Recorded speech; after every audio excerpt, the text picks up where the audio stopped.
Finally दोस्तों, आज इस वीडियो में बात करेंगे केपीआई ग्रीन एनर्जी स्टॉक में जो कल जो एक मीटिंग थी 23 तारीख को, तो उसके ऊपर अपडेट जो आई थी उसके ऊपर बात करने जा रहे हैं कि कंपनी ने जो कल की जो बैठक थी उसमें क्या है ना कि स्प्लिट का अनाउंसमेंट किया है। ठीक है, तो ये अपडेट कंपनी ने ऑलरेडी पहले ही दे दी थी, लेकिन किस रेशो में आएगा, ठीक है, ये कंपनी ने कल की मीटिंग में ही बताया। तो जो रेशो दिया है कंपनी ने तो वो दिया है 1:2, यानी कि एक शेयर के दो होंगे, यानी कि जो फेस वैल्यू 10 रुपये है उसको 5 रुपये कर दी जाएगी, यानी कि एक शेयर को 2 शेयर में कन्वर्ट किए जाएंगे। तो इस बेस पे आज स्टॉक में भी गिरावट रही। ठीक है, हालांकि बड़ी तेजी नहीं पाई। देखो सर, क्या होता है ना कि जो स्प्लिट रेशो होता है ना वो बहुत बड़ा मैटर करता है।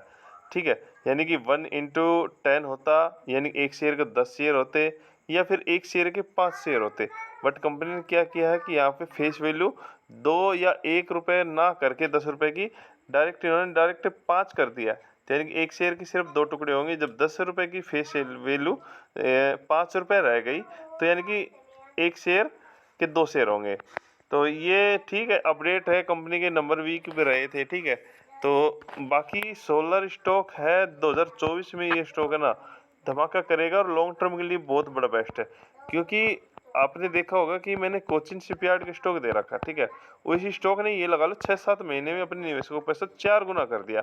बाकी ये स्टॉक टाइम ले रहा है, लेकिन ये पैसा बना के देगा। ऐसी बात नहीं कि स्टॉक पैसा बना के नहीं देगा। ठीक है, काफ़ी अपडेट है कि इन्होंने जो भी है शेयर का जो इन्होंने डाटा दिया है कि इतने इनके पास जो नंबर ऑफ शेयर हैं इतने हो जाएंगे, और जो issue subscriber and paid up capital है वो इतना है। उसके बाद ये जो एक शेयर के बाद 2 शेयर होंगे इतने हो जाएंगे।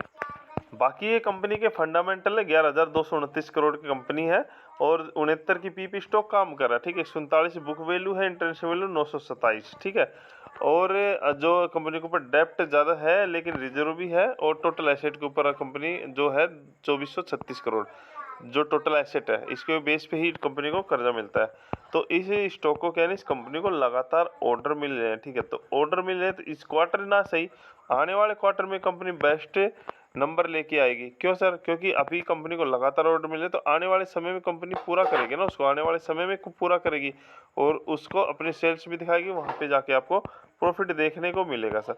तो कोई नहीं, इस स्टॉक को अभी होल्ड रखो। ऐसा नहीं कि स्टॉक नहीं भागा है शॉर्ट टर्म में।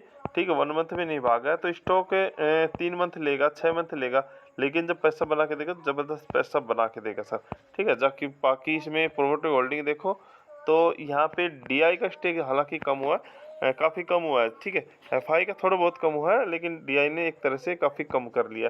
लेकिन कोई नहीं, वो शॉर्ट टर्म में उन्होंने कहीं ना कहीं प्रॉफिट बुक किया होगा।